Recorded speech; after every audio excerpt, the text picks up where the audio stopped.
All right, what's going on, everybody? Focus Hands here, and welcome back to the channel. In today's episode, we're going to be talking about this Black Aces tactical shotgun. And on this shotgun, the reason why I bought this shotgun is for home defense and recreational shooting. 12 gauge happens to be my favorite caliber.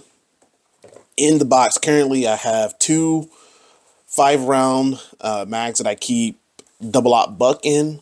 This is a very good home defense round. More needed than necessary. So the shotgun itself has it's a pistol grip format. The barrel is a full length barrel, but the cool thing is that the ejection port is behind the pistol grip. So this allows you to get hug tight to those corners, and your whole barrel won't be sticking out around the corner so that someone could easily disarm you, kind of thing. This kit comes complete with dual, or should I say ambi, safety switches, ambi mag releases. So you have one lever pull here, and you have a push button over here. So when I go to load it, it's magazine fed. Go to load it, I can drop it from here, or I can drop it from this side. So I thought that was a pretty nice thing. Has a bolt catch right there. Hardly ever use it because I just rack it with the charging port or charging handle on this side.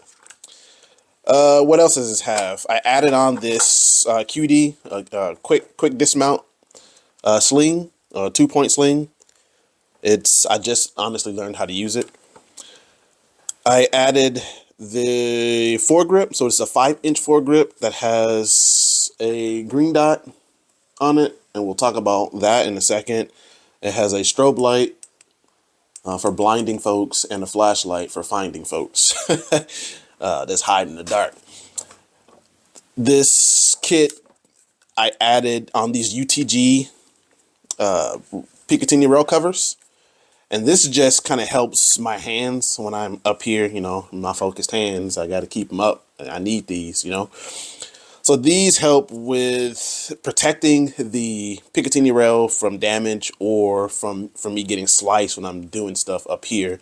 But I should be holding the firearm with the foregrip and not up here. So that would be on me if I actually cut myself by trying to hold the shotgun right here. It's kind of weird, but on here, I have two cheap iron sights. I've actually ordered some Magpul V3s that are going to replace these.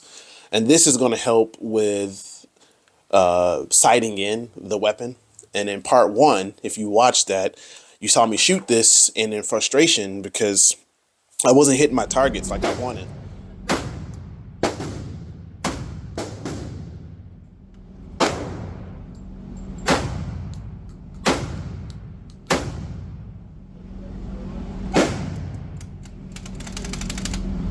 So pretty much I was aiming up here and hitting down here. I was just shooting, and I was just happy to be at the range to be shooting.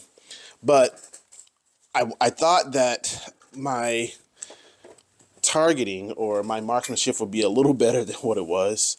So I need practice, and I wasn't afraid to say that. But a lot's happened since the last time we have been out to the range in part one. So I've added this to my arsenal. This is a bore sight laser used to, well, dial in or zero in your sight so you can actually hit something instead of shooting out to the abyss. The cool thing about this is it looks like a bullet. You put this in your chamber and you turn on the light, and wherever your barrel is pointing, since this is chambered, that will be the true zero. So you just line up or zero in your red dot or your iron sights to this, and you should be hitting wherever you are zeroing for. Let it be 10, 20, 50. I think this goes out to 150 yards for zeroing. Probably too far for a shotgun that doesn't have slugs, but this will really help you increase your accuracy. The other factor is going to be you. How are you holding your shotgun you know, yeah, how you're holding your shotgun and training. So the training aspect cannot be overlooked. You got to get out there and you got to train. Otherwise, it's all for nothing. You know, you just bought a gun for looks at that point. And some people do buy the gun just to collect, and that's fine. But I'm sure those gun collectors also train with some type of firearm on a weekly, monthly basis. So that's something to be said there. Since this is a home defense option, I also have to incorporate some type of conditioning. And in the next episode, we're going to be doing just shotguns. So I'm not even going to talk. I'm going to show you some B-roll, and we're going to get straight to shooting. And then I'm going to show you afterwards what I was able to do with sighting the weapon in and taking what I've learned about how to hold and whatnot to the range. So hopefully I will have improved on this next episode. After that, we're going to spend some time conditioning with aiming down sight with both eyes. So I shoot with both eyes open. So we'll be training conditioning with weapons. Probably would do it unloaded. I don't think I need to have loaded mags for that. So I'll probably unload the mags and, you know, use my backyard as a training session or range training. And we're going to get a lot more conditioned so that we can be ready for the fight, because the worst thing about being caught flat-footed is being caught flat-footed and unconditioned. You can't really raise your weapon if you're tired, so we need to get that under control ASAP.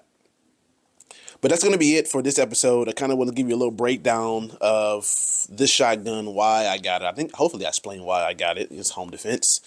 And what we're going to be doing next in the next episode, again, we're going to be going out and firing this thing and hopefully getting more proficient.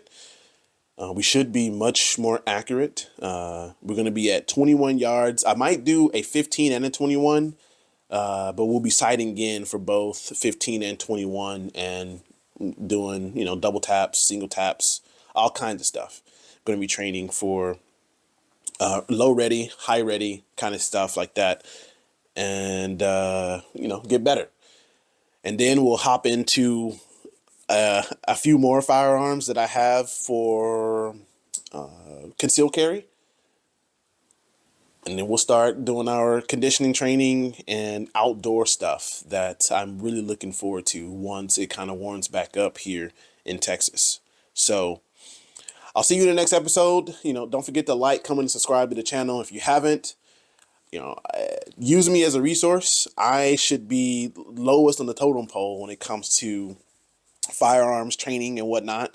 Because, you know, I don't have any military history or anything like that. So I'm not even going to attempt to try to say anything on that front. I just know I read a lot, I watch a lot, and I go out and I try to replicate what I've seen from reputable sources and from those that have actually done said works that I'm trying to do. I'll go out and see if I can replicate what they're talking about and if it works for me. That's something that you have to look at yourself and see, is what you're being taught or told, is it going to work for your situation? Because if it doesn't, then you need to find something that does work for you.